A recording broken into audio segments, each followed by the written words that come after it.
Por ejemplo, yo cuando soy una clase de liderazgo, mi organización ya sabía, ¿verdad?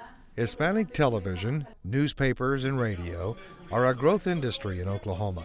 By most standards, a young industry that largely began just 15 years ago is now spreading across the state, providing entertainment, news, and public affairs to an expanding community.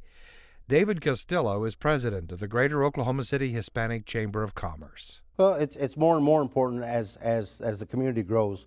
The community is incredible. I mean, it's growing tremendously. You know, we have 347,000 Latinos in Oklahoma. Franco Cervalas came to the United States at the age of 15 from Ecuador as part of a group of entertainers. Once here, he was determined to stay put. I wasn't about to go back. I had to learn English, and I wanted to see New York. I wanted to see America. So I took advantage, and they brought me here, and I would not return. Cervalas believed America was truly the land of dreams, and he knew hard work would pay off in the end. I roamed the streets of New York. I slept in subways. Finally got a job at a factory. I paid my dues. Got carpal tunnel. I lifted up things. I pushed garments. But finally, I got a break. I learned English. Franco Cervalas earned 2 master's degrees and found himself in Oklahoma. Despite his education, he could not get a job teaching, so with the help of his son, he launched into the newspaper business. I found a Polaroid in my attic. My son had an old computer. I told him, teach me how to open it. And I started gluing. I saw a guy gluing letters. I will make each ad, gluing letters, gluing pictures to make the ad. Everything glue. And I started messing up with the computer. 16 years later, Franco and his family publish a monthly newspaper that is updated weekly online and is now getting more than 50,000 views a day. Which is over 2.5 million a year. That's a lot of people to reach. That's a dream. Only in America, with no knowledge, no money, nothing, you can make it. I made the American dream. Armando Rubio came to Oklahoma in the mid-1980s to work at the now closed General Motors assembly plant. In 1998, he joined the staff of a fledgling Latino FM radio station owned by Tyler Media. 15 years later, KTUZ is now showing up in the ratings among people of all ethnic backgrounds. We were the #1 station, 18 to 35, regardless of race or anything, of language. We were the #1. Franco and Armando both see their media outlets as having a special mission. Every week I help somebody, and that's what it's about, helping people. And speaking out without fear. But thank God you can do that in America. We keep inform the community about the events in Oklahoma City. It's very important to us. It's not just music. It helped so many Hispanic people, so many families, and that's what it's all about.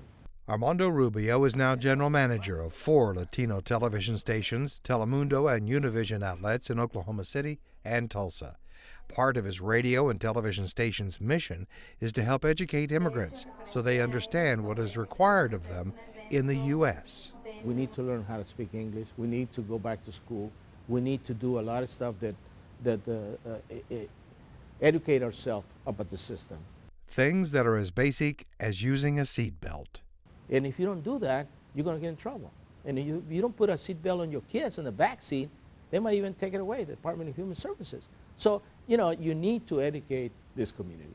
Telemundo and Univision are promoting a program by the Hispanic Chamber of Commerce that seeks new leaders from the Hispanic community and teaches them important lessons about life in Oklahoma.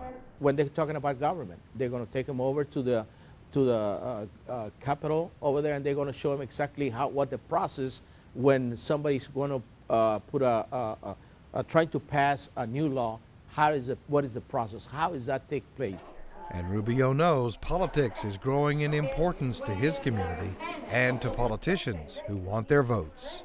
It's going to happen here in Oklahoma sooner or later. The only problem is the politicians that they won't see Hispanic as a grow community. That's the one they're going to have problem, because it's the same thing with media. A lot of people didn't think the Hispanic media was not going to work here. and we show them different. An estimated 90% of Oklahoma's Latino population is from Mexico, but David Castillo knows the numbers are growing in part because many have begun families, and much of the ongoing immigration is now coming from other parts of Latin and South America.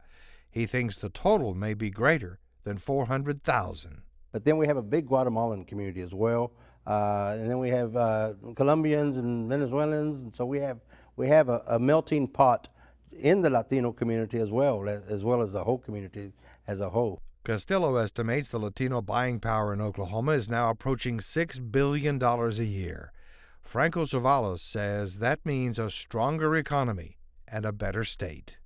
We have enriched Oklahoma. Oklahoma now is a different place. People are more open-minded, friendlier. Latinos' impact on Oklahoma's economy, culture, and political life is unmistakable. The state's largest public school system is now made up of 46% Latino students.